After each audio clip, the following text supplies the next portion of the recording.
मैं विकास विश्वकर्मा आप सबका स्वागत करता हूं हमारे इस यूट्यूब चैनल में जिसका नाम है विकास स्टडी पॉइंट। सो फ्रेंड्स, इस वीडियो में हम बात करने वाले हैं 12th क्लास के सिलेबस की। यहाँ पे हम सिलेबस को एक बार रीड आउट कर लेंगे, सिलेबस को एक बार अच्छे से चेक कर लेंगे। उसके बाद हम पार्टिकुलर वाइज धीरे धीरे करके एक एक वीडियो डालते जाएंगे जहाँ पे आपको सारी चीज़ें मिलेंगी। आप देखो, यहाँ पे आपको 3 चीज़ों में प्रैक्टिस करवाई जाएगी। पहली चीज़ तो आपको बुक में जो चैप्टर्स है उसका एक ओवरव्यू दिया जाएगा।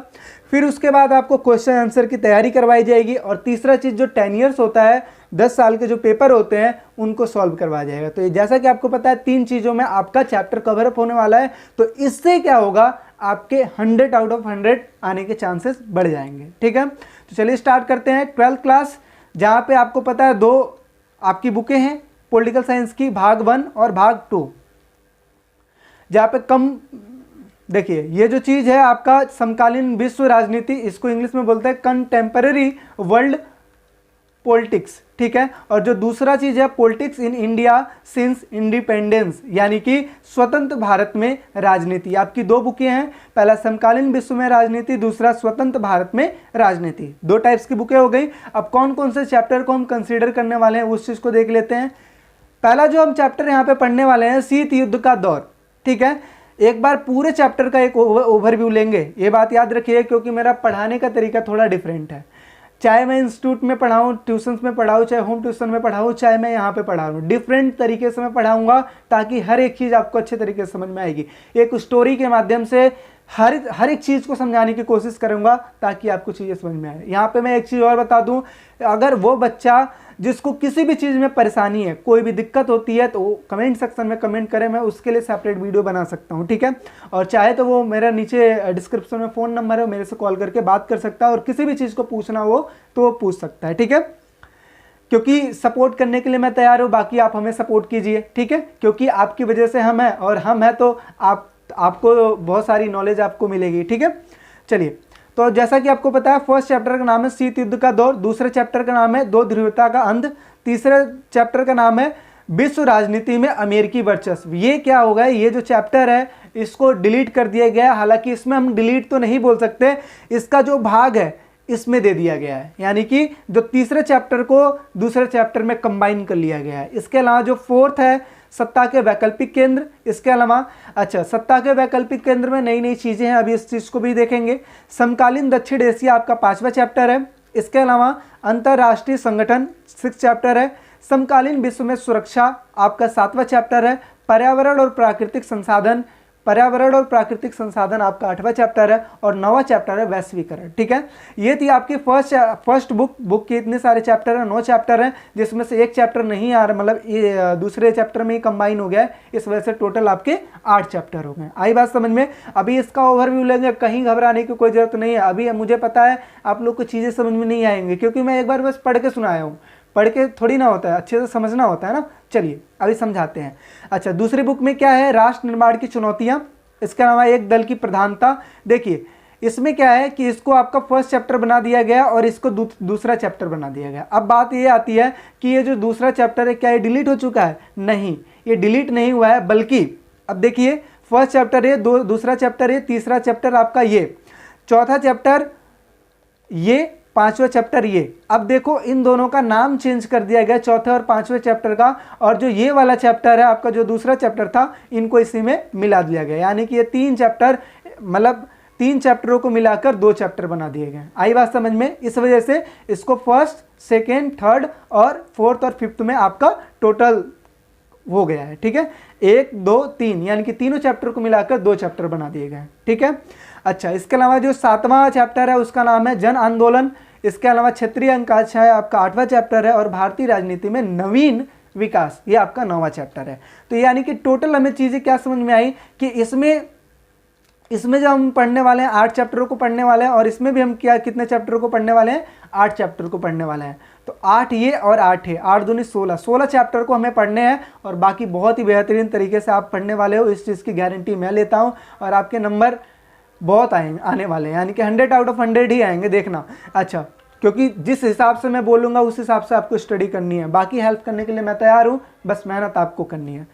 भाग 1 कंटेम्पररी वर्ल्ड पॉलिटिक्स, इसमें लिखा है कि समकालीन विश्व राजनीति, जैसा कि आपका जो बुक है ये आपकी फर्स्ट बुक है, ठीक है, समकालीन विश्व राजनीति। एक बार मैं बुक्स का पिक यहाँ पे भी दिखा देता हूँ ताकि बच्चे जिनको नहीं समझ में आ रहा है कि कौन सी बुक है तो ये इनका जो इमेज है इमेज देख के पहचान जाएंगे, ठीक है। अब देखिए ये पहला शीत युद्ध का दौर, ये चैप्टर है। अच्छा ये चैप्टर है तो इसमें हम पढ़ने क्या वाले हैं, इसमें हम दो ऐसे देशों के बारे में पढ़ने वाले हैं, दो ऐसे देश जिनके बीच में कुछ मनमुटाव होता है और इन्हीं की वजह से क्या होता है, शीत युद्ध होता है। शीत युद्ध का मतलब क्या होता है, शीत का मतलब होता है कोल्ड, युद्ध का मतलब होता है वॉर, यानी कि कोल्ड वॉर इसको इंग्लिश में बोलते हैं, शीत युद्ध। अब आपको पता ये कौन सा युद्ध होता है, जो ठंडा युद्ध होता है, ऐसा तो कुछ युद्ध का नाम सुने नहीं है। अच्छा इस चीज को समझते हैं। दौर का मतलब होता है समय, दौर का मतलब क्या होता है, समय। यहां पे देखिए दौर का मतलब क्या होता है, समय। शीत युद्ध का दौर यानी कि ये एक ऐसा टाइम होता है, शीत युद्ध एक ऐसा टाइम होता है जिसमें युद्ध की संभावना बनी रहती है लेकिन वास्तव में युद्ध नहीं होता है। अब कौन से ऐसे दो देश थे, जैसे मान लो एक था अमेरिका और दूसरा था सोवियत संघ, यानी कि इस चैप्टर में हम दो देशों के बारे में पढ़ने वाले हैं, एक है अमेरिका दूसरा है सोवियत संघ। अमेरिका और ये सोवियत संघ, अमेरिका और सोवियत संघ में ही क्या हुआ था, शीत युद्ध हुआ था। इसी को क्या बोलते हैं, शीत युद्ध का दौर बोलते हैं। अमेरिका और सोवियत संघ में क्या हुआ था, शीत युद्ध हुआ था। और हुआ किस टाइम पे था, आपको पता होगा कि जो द्वितीय विश्व युद्ध था, द्वितीय विश्व युद्ध खत्म हुआ था 1945 में, 1945 में द्वितीय विश्व युद्ध खत्म हुआ था। चलिए एक बार लिख के मैं बता देता हूं। प्रथम विश्व युद्ध, प्रथम विश्व युद्ध जो हुआ था 1914 से लेकर 1918 के बीच में हुआ था। द्वितीय विश्व युद्ध जो हुआ था, द्वितीय विश्व युद्ध, ये कब हुआ था, 1939 से लेकर 1945 तक। 1939 से लेकर 1945 के बीच में क्या हुआ था, द्वितीय विश्व युद्ध खत्म हुआ था। और जब ये द्वितीय विश्व युद्ध खत्म हुआ ना, तो यहीं से ऐसे दो देश उभरे, एक अमेरिका और एक सोवियत संघ, जो क्षेत्रफल में भी सबसे आगे थे, यानी कि एक दूसरे के मुकाबले भरपूर थे। इसके अलावा सेनाएं भी बहुत ज़्यादा थी, इसके अलावा संसाधन बहुत ज़्यादा थे। और इन दोनों के पास एक प्रकार की सेनाएं थी, मतलब हर एक चीज़ में भरपूर थे। लेकिन इन दोनों के बीच में शीत युद्ध हुआ था, वो इस वजह से क्योंकि अमेरिका अपनी सभ्यता को, अपनी जो उसकी विचारधारा थी उसको सर्वश्रेष्ठ समझता था और सोवियत संघ अपनी विचारधारा को सर्वश्रेष्ठ समझता था। इस वजह से लड़ाई हो गई थी। अब देखो, एक जंगल में एक शेर हो तो कोई दिक्कत नहीं है, लेकिन अगर दो शेर हो ना तो मनमुटाव होता रहता है, कहीं ना कहीं अनबन होते रहती है। तो इसी वजह से उस टाइम पे दो ऐसे देश थे जो शक्ति से भरपूर थे, तो इस वजह से मनमुटाव होना स्टार्ट हो गया था। तो ये था शीत युद्ध की दौर, जहां पे हम क्या पढ़ने वाले हैं, यानी कि दो महाशक्तियां, एक अमेरिका और एक सोवियत संघ में क्या होता है, अनबन चलता है, मनमुटाव चलता है। इसी को क्या बोलते हैं, शीत युद्ध बोलते हैं। अच्छा, अमेरिका फिर क्या करता है, अपने सेनाओं का विस्तार कर लेता है। इसने भी एक संगठन बना दिया, दो संगठन बना दिया, तीन संगठन बना दिया, जिसको बोलते हैं नाटो, सीटो, सेंटो। अमेरिका, सोवियत संघ ने भी ऐसे ही एक संगठन बना दिया जिसको बोलते हैं वार्सा पैक्ट। ये ओवरव्यू मैं बस दे रहा हूँ, अभी आप डीपली मत समझना, बस इतना समझना कि फर्स्ट चैप्टर में हम दो देशों के बारे में पढ़ने वाले हैं, एक अमेरिका एक सोवियत संघ, जहाँ पे अमेरिका अपने आप को ज़्यादा ताकतवर दिखाता है, सोवियत संघ अपने आप को ज़्यादा ताकतवर दिखाता है। इस वजह से इन दोनों में क्या हो जाती है, लड़ाई हो जाती है। अमेरिका अपना क्षेत्रफल बढ़ाने के लिए इसने सैनिक संगठन करना स्टार्ट कर दिया, जिसको बोलते हैं नाटो, सीटो और सेंटो। तीन प्रकार की सैनिक संगठन हुई थी, नाटो, सीटो, सेंटो। क्यों हुई थी, क्योंकि इसको सोवियत संघ को रोकना था। और सोवियत संघ ने भी सिर्फ अमेरिका को रोकने के लिए इसने भी वार्सा पैक्ट का निर्माण किया था। ठीक है, तो आप ये चीजें समझ सकते हो कि जो फर्स्ट चैप्टर में हम पढ़ने वाले हैं, अमेरिका और सोवियत संघ अपनी सेनाओं का विस्तार करते चले गए, अपने क्षेत्रफल का विस्तार करते चले गए, ताकि एक दूसरे को पिछाड़ सके। इतनी बात समझ में आ गई। चलिए अब दूसरे चैप्टर की बात करते हैं, दो ध्रुवीयता का अंत। देखो, अमेरिका और सोवियत संघ को ध्रुव भी बोला गया है। क्यों? क्योंकि जैसे देखो आसमान में आप देखो तो ध्रुव तारा यानी कि बड़े, हालांकि हमें छोटे नजर आते हैं लेकिन उनकी साइजें बहुत बड़ी होती है ना। तो ऐसे ही अमेरिका और सोवियत संघ भी क्षेत्रफल में काफी बड़े थे, इस वजह से उनको ध्रुव बोल दिया गया। ठीक है, तो दो ध्रुवता का अंत का मतलब क्या है कि जो दो ध्रुव थे ना, अमेरिका और जो सोवियत संघ थे, अमेरिका और सोवियत संघ थे, इनमें से क्या होता है, एक का अंत हो जाता है, एक का खात्मा हो जाता है। अब कौन से ध्रुव का खात्मा होता है, यानी कि सोवियत संघ का इसमें अंत हो जाता है। इस फर्स्ट चैप्टर में हमने पढ़ा अमेरिका और सोवियत संघ थे जिसने अपने अपने क्षेत्रफल को बढ़ा दिया। दूसरे चैप्टर में हम पढ़े थे कि जहां पे अमेरिका भी था, सोवियत संघ भी था, लेकिन इसमें एक ध्रुव का क्या हो गया, अंत हो गया, यानी कि सोवियत संघ का अंत हो गया, बचा कौन, अमेरिका बच गया। अब इस चैप्टर में हम बात करेंगे कि कौन कौन सी ऐसी चीजें थी जिसकी वजह से सोवियत संघ का अंत हुआ था, सोवियत संघ का खात्मा हुआ था। ठीक है, कौन कौन से ऐसे कारण थे, ये भी हम पढ़ने वाले हैं कि इनकी क्या क्या विचारधाराएं थी, किन वजह से सारी चीजें, बस सब चीज हम पढ़ने वाले हैं, चैप्टर में अच्छे से पढ़ेंगे। ठीक है, तो ये चीज है, बस समझाने के लिए मैं बता रहा हूं। इसमें हमने क्या पढ़ा, दो महाशक्तियां थी, इसमें हमने क्या पढ़ा, एक महाशक्ति की अंत हो गई। अच्छा, तीसरा चैप्टर क्या है, विश्व राजनीति में अमेरिकी वर्चस्व। हालांकि इसको इसी में दूसरे चैप्टर में ही कर दिया गया है, तीसरा चैप्टर पहले था लेकिन अब नहीं है, लेकिन इसको समझ लेते हैं। तो इसमें क्या होता है, दूसरे चैप्टर में दोनों महाशक्ति थे जिसमें एक का अंत हो गया, बचा कौन, अमेरिका। तो तीसरे वाले चैप्टर में हम क्या पढ़ते हैं, अमेरिका का वर्चस्व, यानी कि अमेरिका जो बचा था उसका क्या वर्चस्व था। अमेरिका ने 4 प्रकार के ऑपरेशन चलाए थे, operation infinite reach, operation desert storm, operation enduring freedom, इसके अलावा ऑपरेशन इराकी फ्रीडम, 4 प्रकार के ऑपरेशन चलाए थे। तो इनके बारे में हम पढ़ते हैं कि अमेरिका जब अकेला शहंशाह हो गया, इसकी दादागिरी कितनी थी। ये चाहता, इसके पास सैनिक संसाधन बहुत ज़्यादा थे, इसके पास जनसंख्या से लेकर हथियार बहुत ज़्यादा थे, हर एक चीज़ में भरपूर था। ये चाहता तो किसी भी देश को तहस नहस कर सकता था। तो इसी का तो फायदा अमेरिका उठाता था, इसकी वजह से 4 ऑपरेशन उसने चला दिए।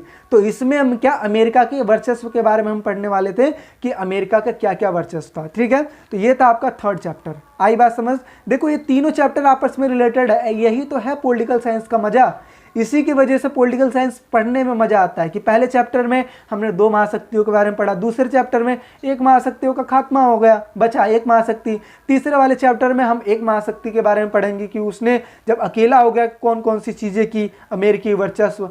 अच्छा, इस वाले चैप्टर में हम क्या पढ़ेंगे, भारत के साथ अमेरिका का क्या संबंध था। ठीक है, ये इत्यादि चीज़ों के बारे में हम पढ़ने वाले हैं। ठीक है, इसके अलावा चौथा चैप्टर जो होता है, चौथा चैप्टर, अब देखो तीसरे चैप्टर में क्या है कि अमेरिका का वर्चस्व हो गया, यानी कि कौन हो गया, अमेरिका।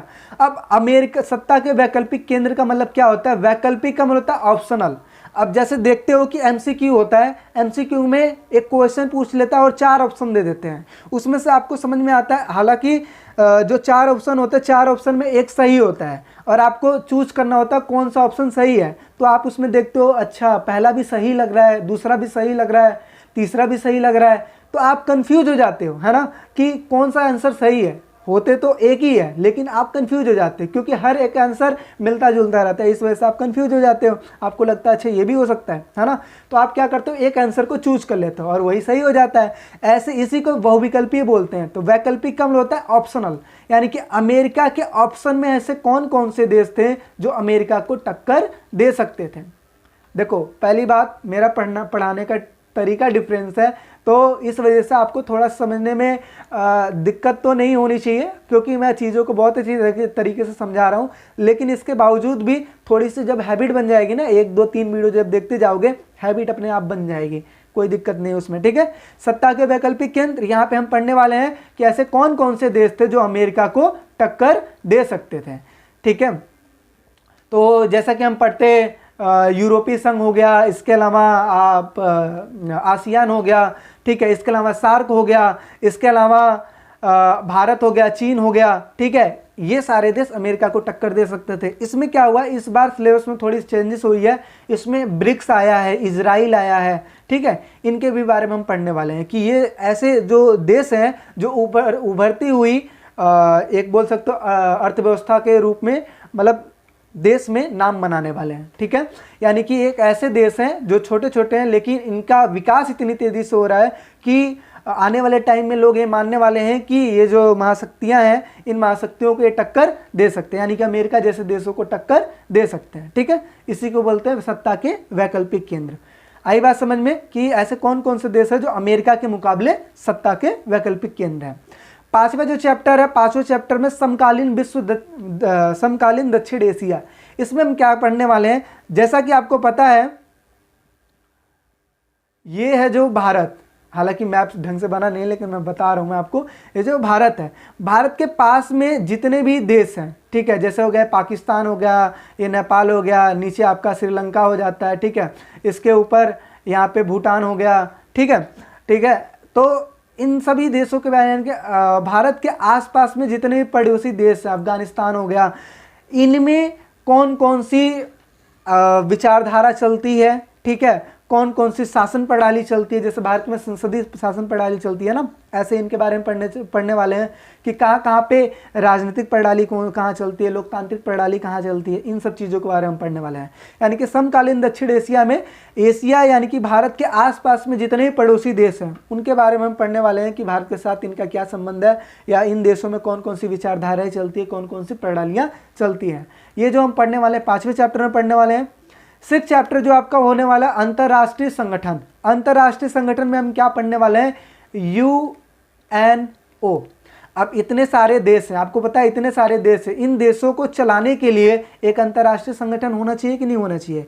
चलो एक एग्जांपल के तौर पे बताता हूं, जैसे भारत है, भारत में आपको पता है ये 29 राज्यों में डिवाइड था, है ना, लेकिन अभी 28 राज्य हैं, तो ये 29 राज्यों में डिवाइड था, अभी 28 राज्य हैं, तो ये इन राज्यों में डिवाइड है, और आपको पता हर एक राज्य का अपना अपना उच्च न्यायालय है, ठीक है, उच्च हाई कोर्ट जिसको बोलते हैं, उच्च न्यायालय। लेकिन इन उच्च न्यायालयों का भी एक सर्वश्रेष्ठ न्यायालय है जिसको क्या बोलते हैं, सर्वोच्च न्यायालय बोलते हैं, जो पूरे अपने देश का कार्यभार देखता है। ऐसे ही यूएनओ होता है जो पूरे देश का, जितने भी देश होते हैं ना, उन देशों का कार्यभार देखता है, इसी को बोलते हैं यूएनओ, अंतर्राष्ट्रीय संगठन जिसको बोलते हैं, ठीक है ना, यूएनओ, यूनाइटेड नेशन ऑर्गेनाइजेशन के बारे में हम पढ़ने वाले हैं। इसमें सुरक्षा परिषद के बारे में पढ़ेंगे, बहुत सारी चीज़ों को पढ़ने वाले हैं, बस ओवरव्यू में दे रहा हूँ।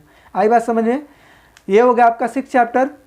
7 चैप्टर क्या है, समकालीन विश्व में सुरक्षा। सुरक्षा हम पढ़ने वाले हैं कि सुरक्षा कितने टाइप्स की होती है, कौन कौन सी सुरक्षा होती है। एक पारंपरिक सुरक्षा होती है तो दूसरी अपारंपरिक सुरक्षा होती है।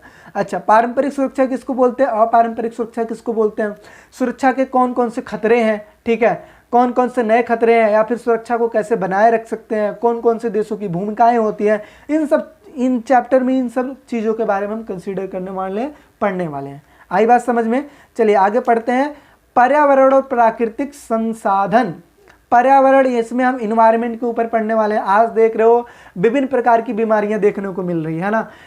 इससे पहले अगर मैं 19वीं शताब्दी की बात करूं तो 20वीं शताब्दी की बात करूं तो जहां पे हमने देखा था कि विभिन्न प्रकार की बीमारियां आई थी, उससे पहले भी आई थी, फ्लू आया था, हैजा आया था, ठीक है। आपको पता है पोलियो की दवा कब बनी, जब बीमारी आ गई थी उस टाइम, उसके बाद पोलियो की दवा बनी, ठीक है। बीमारी क्या आ गई थी, आपको पता है कि जो बच्चे थे जब वो छोटे छोटे होते हैं तो उनका भरण पोषण अच्छे से नहीं हो पाता है, इस वजह से, जिसकी वजह से क्या होता है कि वो अपंग हो जाते हैं, या आगे चल के कुछ ना कुछ उनके बॉडी में कुछ ना कुछ दिक्कत हो जाती है, चाहे मेंटली दिक्कत हो जाए, चाहे बॉडी से रिलेटेड किसी भी प्रकार की दिक्कत हो जाती है। इस वजह से पोलियो का ड्रॉप दिया जाता था ताकि बच्चे अच्छे हो पाए, है ना, इस वजह से।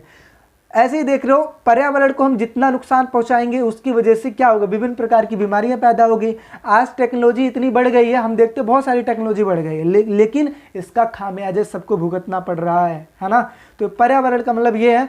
प्राकृतिक संसाधन का मतलब क्या है कि जितने भी संसाधन देखते हैं, हर वो चीज़ जो हम यूज करते हैं सब संसाधन ही तो होते हैं। तो सब प्राकृतिक संसाधन कौन होते हैं, जो प्रकृति जो बनाई है। हालांकि हर एक चीज़ प्रकृति ने ही बनाई है, हम तो कुछ बनाए नहीं है। क्यों? क्योंकि जो चीज़ बनी होती है ऑलरेडी, प्राकृतिक संसाधन होते हैं, मनुष्य क्या करता है, उन्हीं संसाधनों को उठाकर उसको चेंजेस करता है, यानी कि उसका स्वरूप बदलने की कोशिश करता है। आई बात समझ में। अब जैसे पेड़ है, अब पेड़ है तो पेड़ से हम अगर बेड बनाते हैं तो अब ऐसा तो नहीं लकड़ी खुद उत्पादित करते हैं, हालांकि ये प्राकृतिक संसाधन है ना। बेड का शेप हमने बनाया, ये काम तो मनुष्य कर सकते हैं, लेकिन ये कहो बना सकते हैं, ये प्राकृतिक ही बना पाएगी। तो पर्यावरण और प्राकृतिक संसाधन, हम इन चीज़ों के बारे में बात करने वाले हैं कि पर्यावरण क्या होता है, प्राकृतिक संसाधन क्या होती है, इसको बनाए रखने में किन किन देशों की या कौन कौन से मतलब किन किन की भूमिका होती है, इन सब चीज़ों को हम पढ़ने वाले हैं 8वें चैप्टर में। आई बात समझ। और वैश्वीकरण तो फेवरेट चैप्टर है मेरा। वैश्वीकरण पहले समझते हैं वैश्वीकरण होता क्या है। आप देखते हो विभिन्न प्रकार के जो देश होते हैं, ठीक है, अभी तो मैं 6 एग्जाम्पल लेता हूँ, मतलब 6 प्रकार के देश लेता हूँ। अगर मान लो ये देश है और यहाँ पे कोई भी चीज़ चल रही है, इस चीज़ों को दूसरे देश में, यहाँ पे अच्छी चल रही है, इस वजह से इसने क्या किया, दूसरे देशों में भेज दिया, ठीक है। जैसे मान लो कि ये फ़ोन चल रहा था, एप्पल का फ़ोन चल रहा था, इसने क्या किया, ये फ़ोन को उठाया विभिन्न देशों में सप्लाई करना स्टार्ट कर दिया। यहाँ पे जो चीज़ चल रहा था वो चल रहा था, फ्रिज चल रहा था, यहाँ पे कुछ और चीज़ चल रहा था, यहाँ पे कोई और चीज़ चल रहा था, इसने भी क्या किया, विभिन्न देशों में उस चीज़ों को पहुँचा दिया। तो ये जो चीज़ें पहुँचाई जा रही हैं, इसी का एक नाम दे दिया गया वैश्वीकरण। यानी कि एक देश की अर्थव्यवस्था, ये देश है, इसकी जो अर्थव्यवस्था है, एक देश की अर्थव्यवस्था को विभिन्न देशों की अर्थव्यवस्था के साथ जोड़ना ही क्या कहलाती है, वैश्वीकरण कहलाती है। एक देश की अर्थव्यवस्था को विभिन्न देशों की अर्थव्यवस्था के साथ जोड़ना ही क्या कहलाती है, वैश्वीकरण कहलाती है। एक और डेफिनेशन बात करते हैं, एक देश की अर्थव्यवस्था को विश्व की अर्थव्यवस्था के साथ जोड़ना ही क्या कहलाती है, वैश्वीकरण कहलाती है। इसके अलावा एक देश की पूंजी, धन, कोई भी गुड्स हो गया, इन चीज़ों को दूसरे देश में प्रवाह करना, भेजना, ये भी क्या कहलाता है, वैश्वीकरण कहलाता है। तो इसमें हम पढ़ेंगे, आज देख रहे हो विभिन्न प्रकार की चीज़ें, विभिन्न प्रकार की टेक्नोलॉजी, दूसरे देश की टेक्नोलॉजी हमारे भारत में आई है। या फिर हम देखते हैं जो चाउमीन, पिज्ज़ा, मोमोस, जितनी भी चीज़ें खाते हैं विभिन्न देशों से जो आती है ना, विभिन्न देशों के द्वारा हमने जो सीखा है, बनाना सीखा है, तो ये कहाँ से हमने सीखा है, वैश्वीकरण के माध्यम से ही तो सीखा है। आप देखते हो नीली जींस हम पहनते हैं, आप देखते हो कोका कोला है ना, जो कोल्ड ड्रिंक होता है, ये भी तो विभिन्न देशों की ही है। तो विभिन्न देश अपनी एमएनसी कंपनियां विभिन्न देशों में स्थापित करती है, जिसकी वजह से वहाँ के प्रोडक्ट, वहाँ की सर्विसेज को लाभ होता है।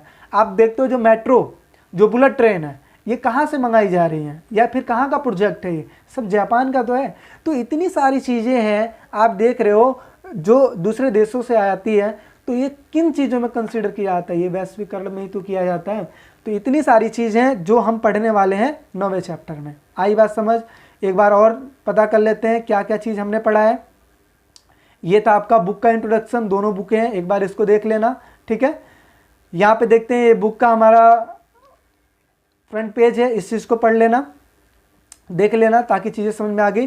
पहला जो चैप्टर था, इसमें हम 2 देशों के बारे में पढ़ने वाले हैं, अमेरिका, सोवियत संघ। इसमें इनके बारे में पढ़ें, कौन कौन सी विचारधाराएं, क्या क्या चीज़ें करते थे, नाटो सीटो सेंटो का निर्माण कैसे हुआ, गुट निरपेक्षता कैसे बनी, इत्यादि चीज़ों के बारे में पढ़ेंगे। दूसरा चैप्टर ये था जहाँ पे अमेरिका भी था, सोवियत संघ था, लेकिन एक का अंत हो गया, इसी वजह से इसको 2 ध्रुवता का अंत बोलते हैं।